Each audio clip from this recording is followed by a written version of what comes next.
जी आपल्या आसपासची बातमी असेल आपणा सर्वांसाठीची। आपण पाहत आहात 7 मराठी न्यूज।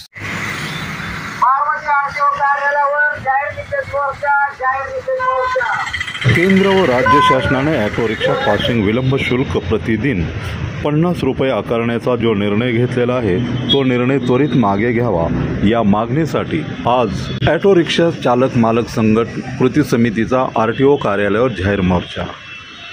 ऑटो रिक्षा चालक मालक संघटना कृती समिती महाराष्ट्र राज्य, बारामती दौंड इंदापूर ऑटो रिक्षा कृती समिती आणि विश्वरत्न परमपूज्य doctor Babasaheb Ambedkar auto rickshaw संघटना बारामती यांच्या संयुक्त विद्यमाने आज बारामती येथील श्री छत्रपती शिवाजी महाराज विश्वरत्न डॉक्टर बाबासाहेब आंबेडकर यांच्या पुतळ्यास विनम्र अभिवादन करत पुष्पहार अर्पण करून मोर्चाची सुरुवात करत शहरातील प्रमुख रस्त्याने आरटीओ कार्यालय MIDC बारामती या ठिकाणी मोर्चा दाखल करून येथील आरटीओ अधिकारी माननीय केसकर यांना निवेदन देण्यात आले।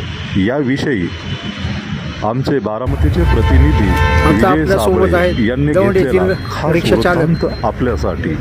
केंद्र व राज्य शासनाने 50 रुपये passing fee, late passing fee असा दंड आकारण्यात आलेला आहे। त्याबद्दल आपल्याला काय वाटते?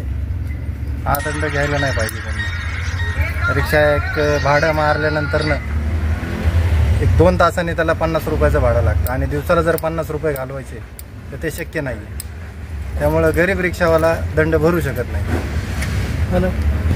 केंद्र व राज्य शासनाने रिक्षा चालकांना 50 रुपये पासिंग लेट फी दंड आकारण्यात आला, याबद्दल आपण आपलं मत व्यक्त करावं।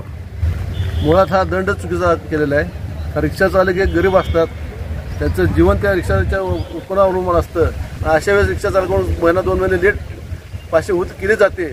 तर रोज 50 जर असतं महिना 1500 रुपये खर्च होत असतो। 2 महिने 3000 रुपये तो कुठनं भरू शकतो? त्यांचं कंपनी मोडण्यासारखा हा विषय आहे। तर त्वरित ह्या शासनाने निर्णय मागे घेऊन रिक्षा चालकांना सहकार्य करून ही त्या ठिकाणी सुचू शकतो। 7 मराठीशी बोलल्याबद्दल धन्यवाद। आणि परिवहन मंत्री महाराष्ट्र राज्य यांना हे निवेदन दिलेलं आहे। विषय आपला असा आहे की प्रतिदिन कृपया लक्ष द्या। तर या ठिकाणी आपल्याला माहित आहे की केंद्र सरकारच्या अधिसूचना क्रमांक GSR 1183E दिनांक 26/12/2016 रोजी परिवहन वाहनांचा योग्यता प्रमाणपत्र नूतनीकरणासाठी विलंब झाला तर केंद्रीय मोटार वाहन नियम 1989 च्या नियम 81 च्या तक्त्यामधील अनुक्रमांक 11 नुसार 50 रुपये प्रतिदिन शुल्काची तरतूद केलेली आहे। यावर मुंबई बस मालक संघटना यांनी रीट याचिका क्रमांक 11380/2017 अन्वये माननीय उच्च न्यायालयात मुंबई येथे आवाहन केली होती। याबाबत माननीय उच्च न्यायालयाने दिनांक 10/10/2017 रोजीच्या आदेशान्वये अतिरिक्त शुल्क वसूल न करण्याबाबत स्थगिती आदेश दिले होते, परंतु यानंतर मात्र माननीय उच्च न्यायालयाने जनहित याचिका क्रमांक 130/2022 व रीट याचिका क्रमांक 11380/2017 यांची एकत्रित सुनावणी घेऊन या दोन्ही याचिका दिनांक 2/4/2024 रोजी खारिज केल्या, म्हणजे रद्द केल्या। त्यामुळे वाहन योग्यता प्रमाणासाठी विलंब शुल्क प्रतिदिन 50 रुपये घेण्याचे आदेश परिवहन आयुक्तांद्वारे 17 मे 2024 रोजी देण्यात आले आणि या आदेशानंतर वाहन योग्यता प्रमाणपत्रासाठी 2016 पासून विलंब शुल्क लावण्यात येत आहे की जो रिक्षा चालकांना आर्थिक दृष्ट्या त्यांचं कंबरड मोडणारा आणि त्यांना त्रासदायक ठरणारा आहे। त्यामुळे तो कायदा रद्द झाला पाहिजे। यासाठी मुंबईमध्ये दिनांक 15 जूनला एक बैठक झाली होती आणि त्याच बैठकीचं आयोजन करण्यात आलं होतं। माननीय शशांकराव आणि माननीय विलास भालेकर साहेबांनी झूम मीटिंग घेतली होती। आपले अध्यक्ष बारामती दौंड इंदापूर रिक्षा कृती समितीचे माननीय प्रशांत नाना सातव यांच्या अध्यक्षतेखाली आपण एकत्रित त्या ठिकाणी झालो होतो त्या झूम मीटिंगला। आणि आज दिनांक 24 जून 2024 तारीख पण खूप सुंदर आहे, 24/6/2024 या ठिकाणी आपण मोठ्या संख्येने आलोय आणि आपण सकाळी छत्रपती शिवाजी महाराज यांच्या पुतळ्याला पुष्पहार अर्पण करून कारभारी सर्कल गुडवडी चौक डॉक्टर बाबासाहेब आंबेडकर यांच्या पुतळ्याला पुष्पहार अर्पण करून इंदापूर चौक, भिगवण चौक, पेन्सिल चौक आणि प्रादेशिक कार्यालय या ठिकाणी आपण आलोय। तर अशा पद्धतीनं आपल्याला भविष्य काळामध्ये सगळ्यांना एकत्रित यावं लागणार आहे आणि संघटन जन आंदोलन उभार करावं लागणार आहे. आता ज्याला जन आंदोलन का म्हटलं त्याचं कारण आहे की आंदोलन फक्त रिक्षा चालकांच्या निषेध म्हणजे स्वतःच्या पोटासाठी नाहीये. रिक्षा चालक सकाळपासून संध्याकाळपर्यंत अहोरात्र सेवा देतोय, विद्यार्थी वाहतूक करतोय, सर्व कर्मचारी असतील शासकीय निमशासकीय राजकीय पुढारी सगळ्यांना तो सेवा देतोय नाममात्र दरामध्ये. आणि म्हणून जनांचा आधार घेऊन सर्वसामान्यांपर्यंत हा रिक्षा संघटनेचा आक्रोश पोहोचला पाहिजे. निषेध सरकारच्या माध्यमातून आपण जनहिताच्या माध्यमातून केलेला आहे आणि तोही सनदशीर मार्गाने. म्हणून जन आंदोलन हे व्हावं आणि अशाच पद्धतीने रिक्षा संघटना बळकट व्हावी.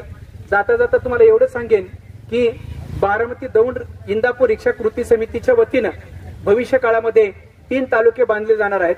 विशेषतः आज जे आलेत त्यांची आम्ही नावं घेतलेली आहेत. त्यांनी स्वतःचं नाव मोबाईल नंबर तिथं द्यायचा आहे. भविष्य काळामध्ये त्यांचा प्रथम बारामती दौंड इंदापूर रिक्षा कृती समिती त्यांचा अडचणी लक्षात घेणार आहे आणि तिथून पुढे जी काही पुढची ठरेल रणनीती ती रणनीती तुमच्या समोर येईल. रिक्षा चालकांना आम्ही नाना आणि आम्ही अनेकदा शब्द दिलाय, आजही शब्द देतोय की जोपर्यंत आमच्या श्वासात श्वास आहे तोपर्यंत रिक्षा चालकांना आम्ही कधीही वाऱ्यावर सोडणार नाही. या आज या ठिकाणी आपल्या न्याय हक्कासाठी आपल्यावर होत असलेल्या 50 रुपये रोजच्या दंडाच्या रद्द करण्यासाठी आज आपण या ठिकाणी आपण आज सर्व रिक्षा चालक मालक बंधू मोठ्या संख्येने उपस्थित आहात. मोरे सरांनी त्यांच्या मनोगतामध्ये सविस्तर सांगितलंच आहे की तो कशा प्रकारचा आपल्यावरती 2016 सालापासूनचा अन्याय चालू आहे. मी आजच्या या ठिकाणावरून सांगू इच्छितो की हा फक्त रिक्षा बांधवांच्यावरतीच आलेला प्रश्न नसून या सर्वच वेगवेगळ्या व्यवसाय करणारे जे माल वाहतूक असतील, विद्यार्थी वाहतूक करणारे असतील, 6 सीटर वाहतूक करणारे बांधव असतील, हा त्यांच्यावरती हा नियम लागू झालेला आहे. 50 रुपये प्रतिदिन हा अतिशय जाचक असा केंद्र सरकारनं कायदा आपल्या विरोधातला केलेला आहे. जसा आपण हिट अँड रनच्या कायद्या संदर्भात आपण एकत्र जमा झालो आणि तो कायदा रद्द करण्यासाठी आपण यशस्वी ठरलो. तशाच प्रकारचं संघटन हे 2016 साली होणं अपेक्षित आहे. परंतु आपल्याला राव साहेब असतील, भालेकर साहेब असतील आणि आपण मोरे सरांनी आपल्या रिक्षा बांधवांच्या वरती PhD करून एक आगळा वेगळा महाराष्ट्रामध्ये इतिहास रचलाय आणि त्याच्याच माध्यमातून आपण सगळे रिक्षा बांधवांचे प्रश्न सोडवण्याचा प्रयत्न करत असतो. RTO दरबारी आपण सर्वजण नेहमीच आपण येतो आणि आपल्याला RTOचं नेहमीच सहकार्य आपल्याला मिळत असते. ते त्यांच्या परीने सहकार्य करत असतात. पण कायदे करणारे जे काही जुलमी लोक केंद्र सरकार आणि राज्य शासनामध्ये जे बसून आहेत त्यांच्या विरोधात आपल्याला संघटित झाल्याशिवाय आपल्याला पर्याय नाहीये.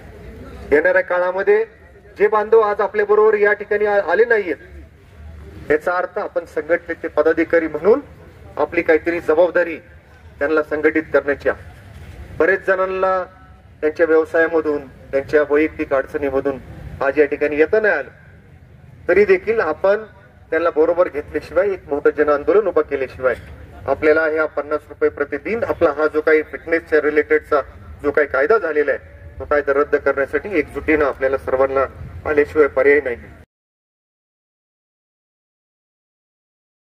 चॅनलवर नवीन असाल तर सबस्क्राईब करा, लाईक आणि लिंक शेअर करायला विसरू नका. घटना जी आपल्या आसपासची बातमी असेल आपल्या सर्वांसाठीची. आपला चॅनल आपली बातमी 7 मराठी न्यूज.